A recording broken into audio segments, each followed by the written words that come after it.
ఓం శాంతి. Murali date 5/7/2024.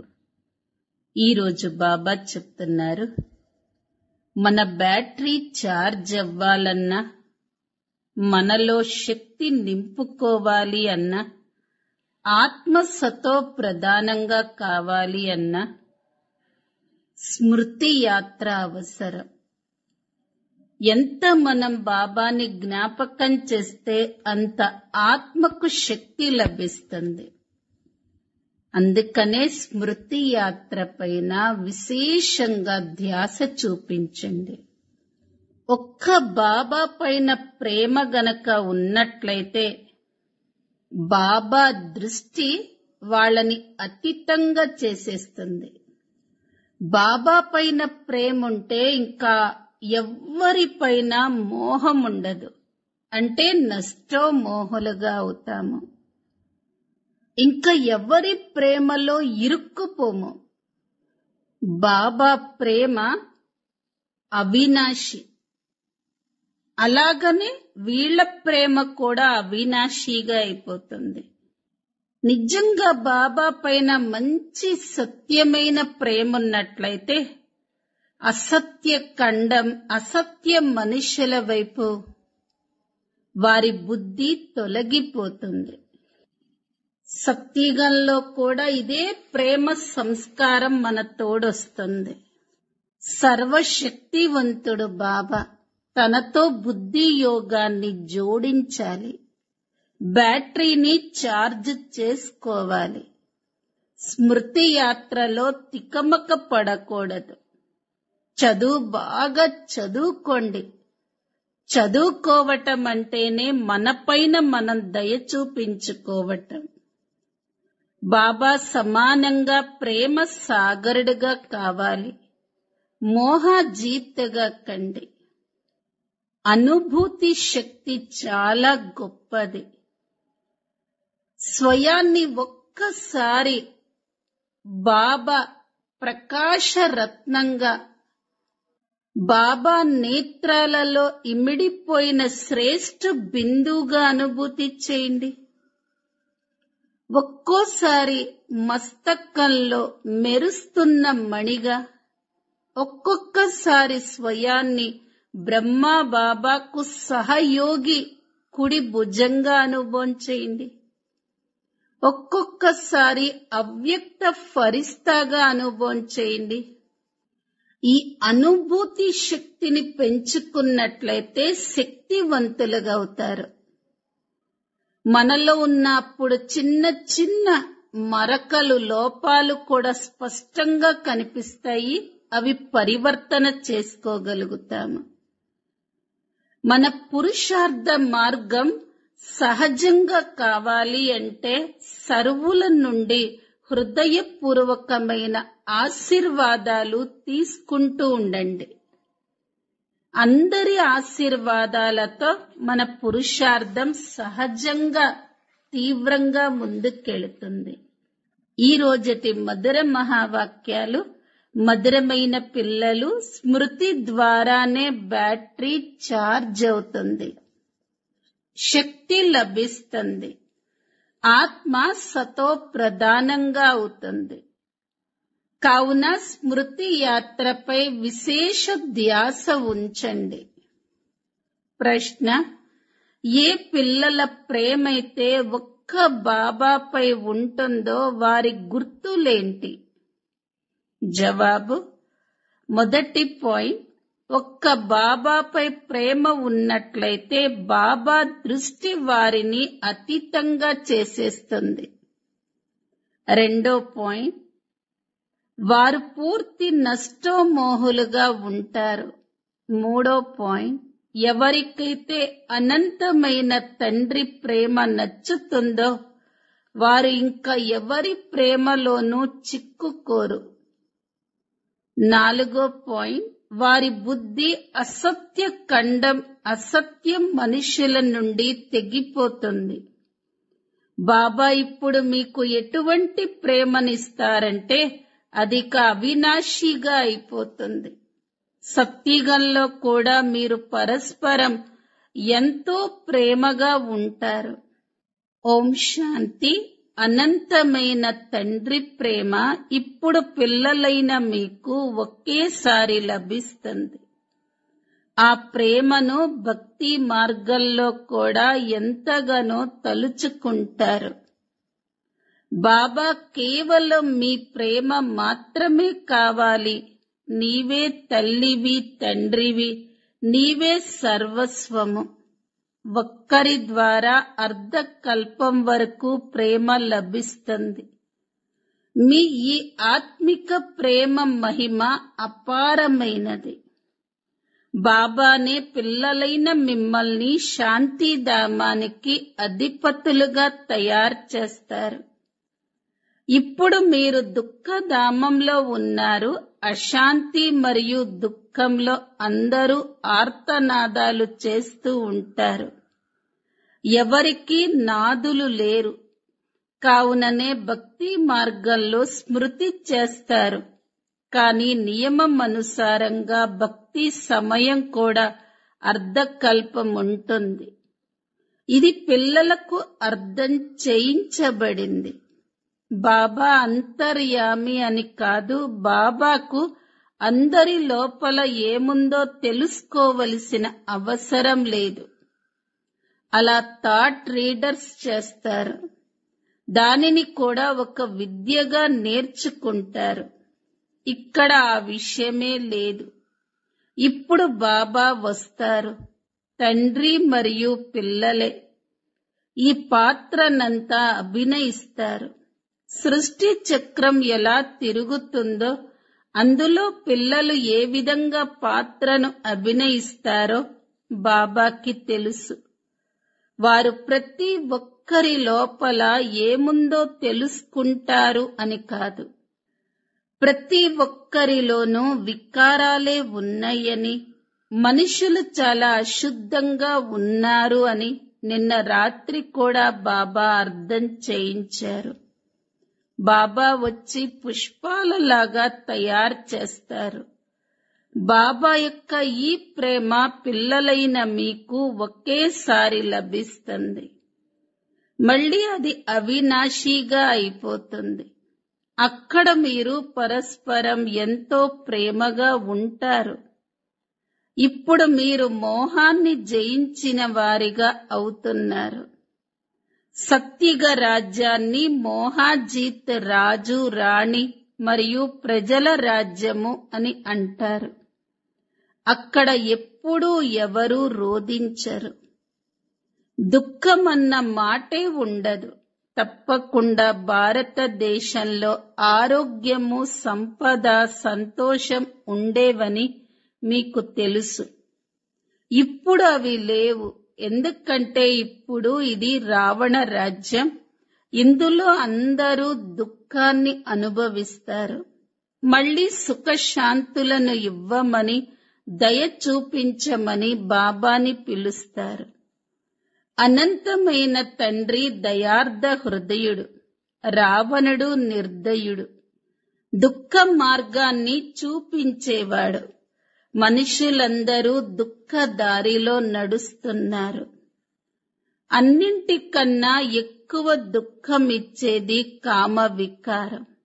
కావున మధురాతి మధురమైన పిల్లలు కామ వికారంపై విజయం పొందినట్లయితే జగజ్జీతులుగా అవుతారు అని బాబా అంటారు.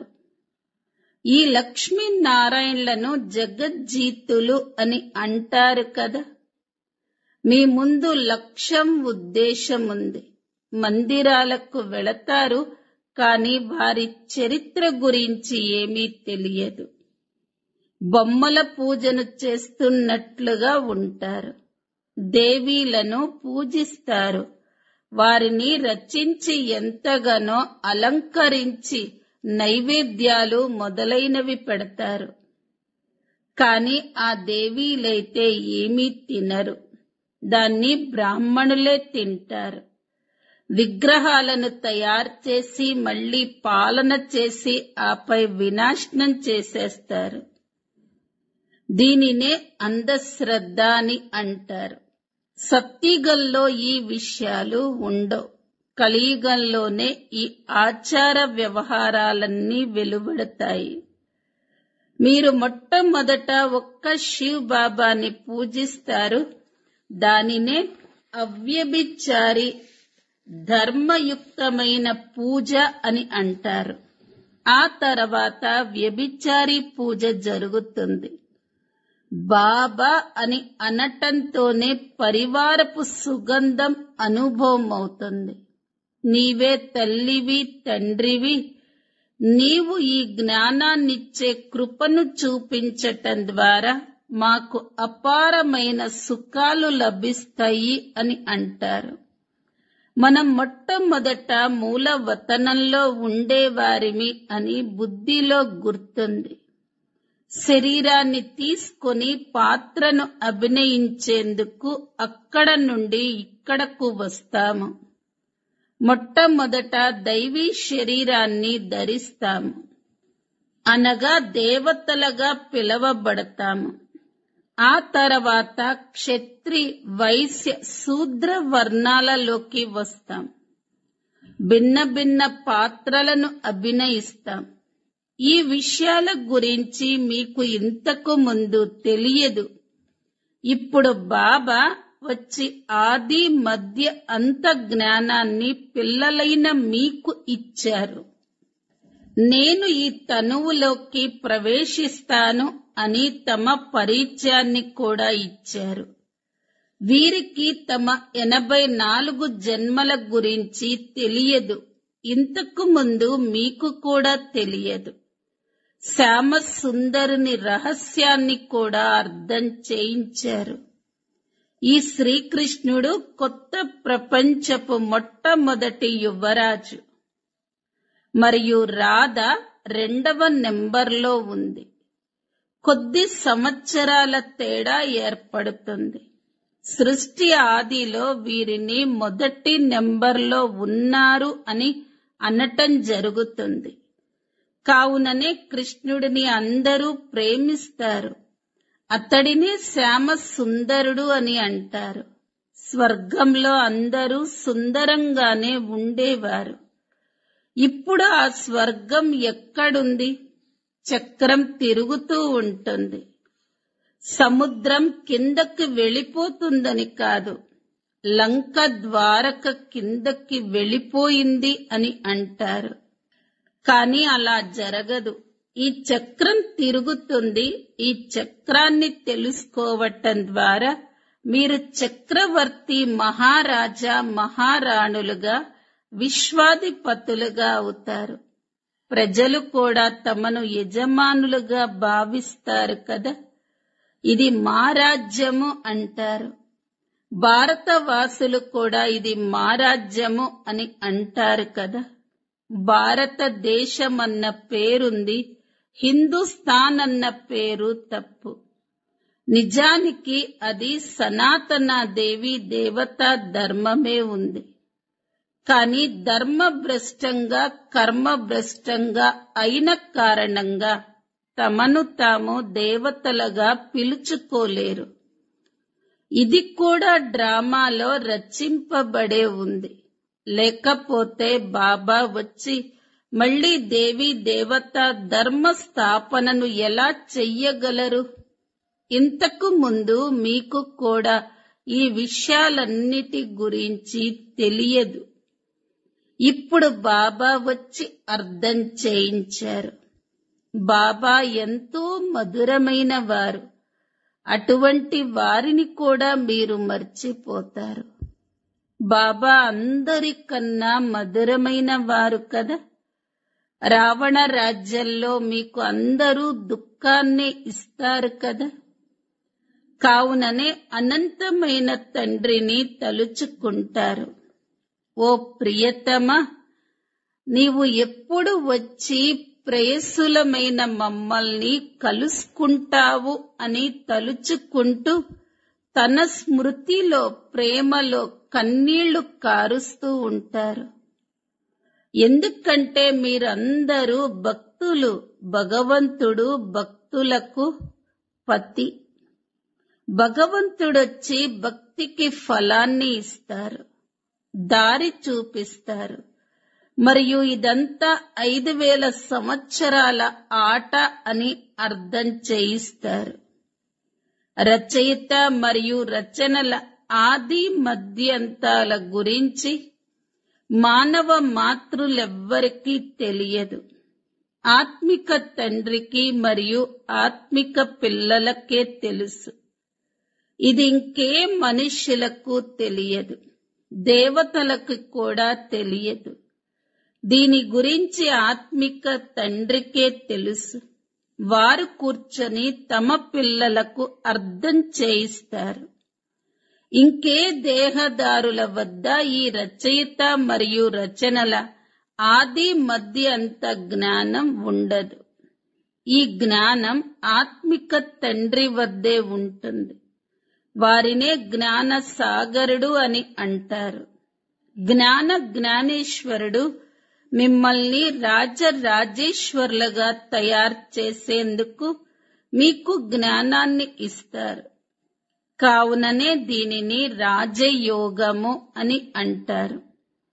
మిగిలినవన్నీ హఠయోగాలు.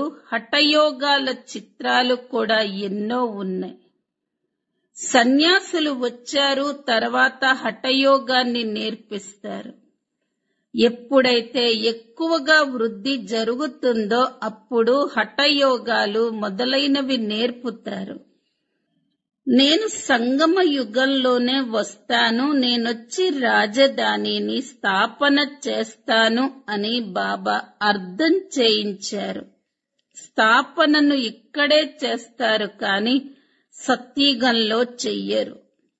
సత్యుగ ఆదిలో రాజ్యం ఉంటుంది, మరి తప్పకుండా సంగమ యుగంలోనే స్థాపన జరుగుతుంది. ఇక్కడ కలియుగంలో అందరూ పూజారులుగా ఉంటారు, సత్యుగంలో పూజ్యులుగా ఉంటారు. కావున బాబా పూజ్యులుగా తయారు చేసేందుకు వచ్చారు. పూజారులుగా తయారు చేసేవారు రావణుడు. ఇవన్నీ తెలుసుకోవాలి కదా. ఇది ఉన్నతోన్నతమైన చదువు. ఈ టీచర్ గురించి ఎవ్వరికీ తెలియదు. తాను ఉన్నతోన్నతుడైన తండ్రి, శిక్షకుడు, సద్గురువు కూడా. ఇది ఎవ్వరికీ తెలియదు. తండ్రే వచ్చి తమ పూర్తి పరిచయాన్నిస్తారు. తాను స్వయంగా పిల్లలను చదివించి ఆ తర్వాత తనతో పాటు తీసుకువెళతారు. అనంతమైన తండ్రి ప్రేమ లభించాక ఇంకా ఏ ప్రేమ నచ్చదు. ఈ సమయంలో ఇదంతా అసత్యమైన ఖండం, అసత్యమైన మాయ, అసత్యమైన శరీరం.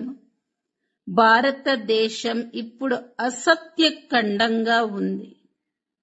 మళ్ళీ సత్యుగంలో సత్యఖండంగా ఉంటుంది. భారతదేశం ఎప్పుడూ వినాశనం అవ్వదు. ఇది అన్నింటికన్నా పెద్ద తీర్థస్థానం. ఇక్కడ అనంతమైన తండ్రి కూర్చొని పిల్లలకు సృష్టి యొక్క ఆది మధ్య అంత రహస్యాలను అర్థం చేయిస్తారు మరియు సర్వులకు సద్గతిని ఇస్తారు. ఇది చాలా పెద్ద తీర్థస్థానం. భారతదేశ మహిమ అపారమైనది, కానీ దీన్ని కూడా మీరే అర్థం చేసుకోగలరు. భారతదేశం ప్రపంచంలోకెల్లా అద్భుతం అని మాయ యొక్క 7 అద్భుతాలు. ఈశ్వరుని అద్భుతం ఒక్కటే, బాబా ఒక్కరే. వారి అద్భుతమైన స్వర్గం కూడా ఒక్కటే. దానినే స్వర్గం, ప్యారడైజ్ అని అంటారు. సత్యమైన పేరు ఒక్క స్వర్గందే. ఇది నరకం. బ్రాహ్మణులైన మీరే చక్రమంతా చుట్టి వస్తారు. మనమే బ్రాహ్మణులం, మళ్ళీ మనమే దేవతలుగా అవుతాము. ఎక్కే కళ మరియు దిగే కళ. మీరు ఎక్కే కళలో ఉంటే సర్వులకు లాభం చేకూరుతుంది. విశ్వంలో శాంతి ఉండాలి, సుఖము ఉండాలి అని భారతవాసులే కోరుకుంటారు. స్వర్గంలో సుఖమే ఉంటుంది, దుఃఖమన్న మాటే ఉండదు. దానిని ఈశ్వరీయ రాజ్యమని అంటారు. సత్యుగంలో సూర్యవంశీలుంటారు, ఆ తర్వాత సెకండ్ గ్రేడ్లో చంద్రవంశీలుంటారు. మీరు ఆస్తికులు, వారు నాస్తికులు. మీరు నాదునికి చెందిన వారిగా అయ్యి తండ్రి నుండి వారసత్వాన్ని తీసుకునే పురుషార్థం చేస్తారు. మీకు మాయతో గుప్తమైన యుద్ధం జరుగుతుంది. బాబా రాత్రి వేళలో వస్తారు. ఇది శివరాత్రి కదా, కానీ శివరాత్రి అర్థం కూడా అర్థం చేసుకోరు. బ్రహ్మరాత్రి పూర్తవుతుంది మరియు పగలు ప్రారంభమవుతుంది. వారైతే కృష్ణ భగవాను వాచ అని అంటారు. ఇది శివ భగవాను వాచ. కానీ రైట్ ఎవరు? కృష్ణుడైతే పూర్తి 84 జన్మలు తీసుకుంటాడు. నేను సాధారణ వృద్ధ తనువులోకొస్తాను అని బాబా అంటారు. ఇతడికి కూడా తన జన్మల గురించి తెలియదు. అనేక జన్మల అంతిమంలో ఎప్పుడైతే పతితులుగా అయిపోతారో అప్పుడు పతిత సృష్టిలోకి, పతిత రాజ్యంలోకి నేనొస్తాను. పతిత ప్రపంచంలో అనేక రాజ్యాలున్నాయి. పావన ప్రపంచంలో ఒకే రాజ్యం ఉంటుంది. లెక్క ఉంది కదా. భక్తి మార్గంలో ఎప్పుడైతే నవవిధ భక్తిని ఎక్కువగా చేస్తారో, శిరస్సును ఖండించుకునేందుకు సిద్ధమవుతారో, అప్పుడు వారి మనోకామన పూర్తవుతుంది. కానీ అందులో ఉన్నదేమీ లేదు. దానిని నవవిధ భక్తి అని అంటారు. ఎప్పటి నుండైతే రావణ రాజ్యం ప్రారంభమవుతుందో అప్పటి నుండి భక్తి కర్మకాండాల విషయాలను మనుష్యులు చదువుతూ కిందకొచ్చేస్తారు. వ్యాస భగవంతుడు శాస్త్రాలను రచించారు అని అంటారు. వారు కూర్చొని ఏమేమో వ్రాసేశారు. భక్తి మరియు జ్ఞాన రహస్యాన్ని ఇప్పుడు పిల్లలైన మీరు అర్థం చేసుకున్నారు. మెట్లు మరియు వృక్షంలో ఈ వివరణ అంతా ఇవ్వబడింది. అందులో 84 జన్మలను కూడా చూపించారు. అందరూ 84 జన్మలు తీసుకోరు. ఎవరైతే ప్రారంభంలో వచ్చి ఉంటారో వారే పూర్తి 84 జన్మలు తీసుకుంటారు. ఈ జ్ఞానం మీకు ఇప్పుడే లభిస్తుంది. మళ్ళీ ఇది సంపాదనకు ఆధారమైపోతుంది. 21 జన్మల ప్రాప్తి కోసం పురుషార్థం చేసేందుకు అసలు అక్కడ అప్రాప్తి అనే వస్తువేది ఉండదు. దానిని స్వర్గం అంటారు. అది బాబా యొక్క ఏకైక ప్రపంచ అద్భుతం. దాని పేరే ప్యారడైజ్. బాబా దానికి అధిపతులుగా తయారు చేస్తారు. ఈ ప్రపంచంలోని వారైతే కేవలం అద్భుతాలని చూపిస్తారు. కానీ మిమ్మల్ని బాబా దానికి అధిపతులుగా తయారు చేస్తారు. కావున ఇక నిరంతరం నన్ను స్మృతి చెయ్యండి. స్మరిస్తూ స్మరిస్తూ సుఖాన్ని పొందండి. తనువు యొక్క అన్ని కలహ క్లేశాలు సమాప్తమైపోవాలి. జీవన ముక్తి పదవిని పొందాలి అని బాబా అంటారు. పవిత్రంగా అయ్యేందుకు స్మృతి యాత్ర కూడా ఎంతో అవసరం. మన్మనాభవ, తద్వారానే మళ్ళీ అంతిమతిని బట్టి గతి ఏర్పడుతుంది. శాంతిధామాన్ని గతి అని అంటారు. సద్గతి ఇక్కడే జరుగుతుంది. సద్గతికి వ్యతిరేకంగా దుర్గతి ఉంటుంది. ఇప్పుడు మీరు బాబాని మరియు రచన యొక్క ఆది మధ్య అంతములను తెలుసుకున్నారు. మీకు తండ్రి ప్రేమ లభిస్తుంది. బాబా దృష్టి ద్వారా అతీతంగా చేసేస్తారు. వారు సన్ముఖంగా వచ్చి జ్ఞానాన్ని వినిపిస్తారు కదా. ఇందులో ప్రేరణ విషయమేదీ లేదు. ఈ విధంగా స్మృతి చెయ్యటం ద్వారా శక్తి లభిస్తుంది అని బాబా డైరెక్షన్ ఇస్తారు. బ్యాటరీ ఛార్జ్ అవుతుంది కదా. ఇది మోటారు. దీని బ్యాటరీ డల్ అయిపోయింది.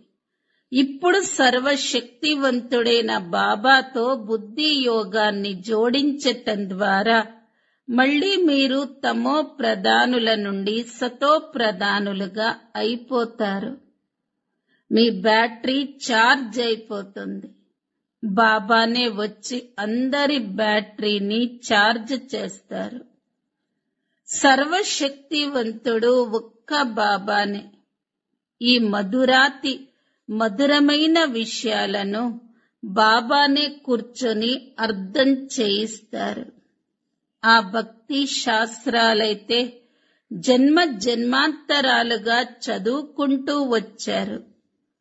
ఇప్పుడు బాబా సర్వ ధర్మాల వారి కోసం ఒకే విషయాన్ని వినిపిస్తారు. స్వయాన్ని ఆత్మగా భావిస్తూ తండ్రిని స్మృతి చేసినట్లయితే మీ పాపాలన్నీ అంతమైపోతాయి అని తెలియచేస్తారు. ఇప్పుడు స్మృతి చెయ్యటం పిల్లలైన మీ పని. ఇందులో తికమక పడే విషయమేదీ లేదు. పతిత పావనుడు ఒక్క బాబానే. మళ్ళీ పావనంగా అయ్యి అందరూ ఇంటికి వెళ్ళిపోతారు. ఈ జ్ఞానం అందరి కోసం. ఇది సహజ రాజయోగము మరియు సహజ జ్ఞానం. మధురాతి మధురమైన ఆత్మిక పిల్లలకు మాతా పితా బాప్ దాదాల ప్రియ స్మృతులు మరియు గుడ్ మార్నింగ్. ఆత్మిక పిల్లలకు ఆత్మిక తండ్రి నమస్తే. ధారణ కొరకు ముఖ్య సారం. మొదటి పాయింట్, సర్వశక్తివంతుడైన బాబాతో మీ బుద్ధి యోగాన్ని జోడించి బాబా ద్వారా మీ బ్యాటరీని ఛార్జ్ చేసుకోవాలి. ఆత్మను సతో ప్రధానంగా తయారు చేసుకోవాలి. స్మృతి యాత్రలో ఎప్పుడూ తికమక పడకూడదు. రెండో పాయింట్, చదువును బాగా చదువుకొని మీపైన మీరే కృప చూపించుకోవాలి. బాబా సమానంగా ప్రేమ సాగరులుగా అవ్వాలి. ఏ విధంగా బాబా ప్రేమ అవినాశియో అలాగే అందరితో సత్యమైన అవినాశి ప్రేమను ఉంచుకోవాలి. మోహాజీతులుగా అవ్వాలి. వరదానం, అనుభూతి శక్తి ద్వారా మధురమైన అనుభవాలను చేసుకునే సదా శక్తిశాలి ఆత్మా భవ. ఈ అనుభూతి చేసుకునే శక్తి చాలా మధురమైన అనుభూతులను చేయిస్తుంది. స్వయాన్ని ఒక్కోసారి బాబా ప్రకాశ రత్న ఆత్మగా అనగా నయనాలలో ఇమిడి ఉన్న శ్రేష్ఠ బిందువుగా అనుభవం చెయ్యండి. ఒక్కోసారి మస్తకంలో ప్రకాశిస్తున్న మస్తక మణిగా, ఒక్కోసారి స్వయాన్ని బ్రహ్మ బాబాకు కుడి భుజాలుగా అనుభవం చెయ్యండి.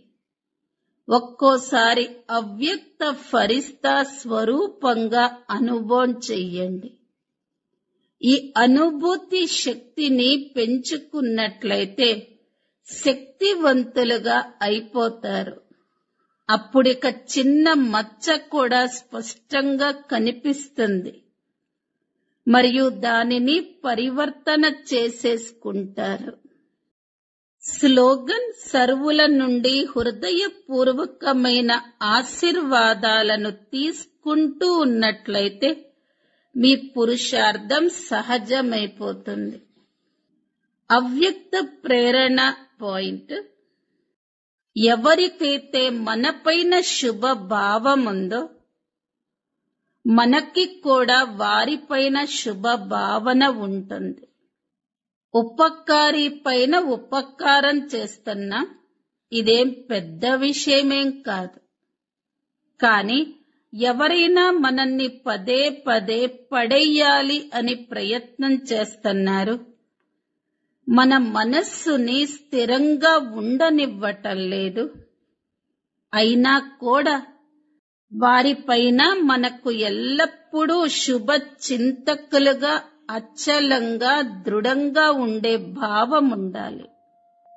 విషయాల వల్ల భావం మారిపోకూడదు. ఎవరైనా అపకారం చేశారు, మనం ఆ అపకారాన్ని ఉపకారంలో పరివర్తన చెయ్యాలి. అప్పుడంటారు అద్భుతము అని. ఓం శాంతి. ఓం శాంతి.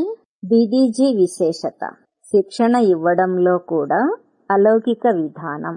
దీది ఎప్పుడూ కూడా విని వినిపించే విషయాల వైపు ఆకర్షితమయ్యి వాటిని ఆధారం చేసుకుని నిర్ణయం తీసుకోలేదు.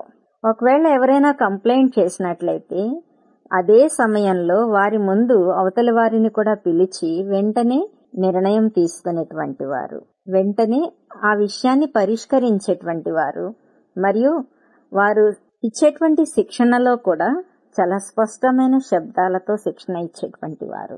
సఖీ స్నేహంలో కూడా నెంబర్ 1. దీదీజీ అందరికీ నిజమైన స్నేహితురాలిగా ఈ స్నేహాన్ని అందించి బాబావారీగా తయారు చేసేవారు. వారు వారితో సఖీ స్నేహంలో జ్ఞానం యొక్క గుహ్యతతో కూడినటువంటి రురుహాని జరిగేటువంటిది. దీదీజీ అనేటువంటి వారు సహేలీగా కాదు సఖీగా మారాలి. సహేలీలు పరస్పరంలో పరచింతన చేస్తారు, సఖులు పరస్పరంలో జ్ఞాన చింతన చేస్తారు అని అనేటువంటి వారు. ఓం శాంతి.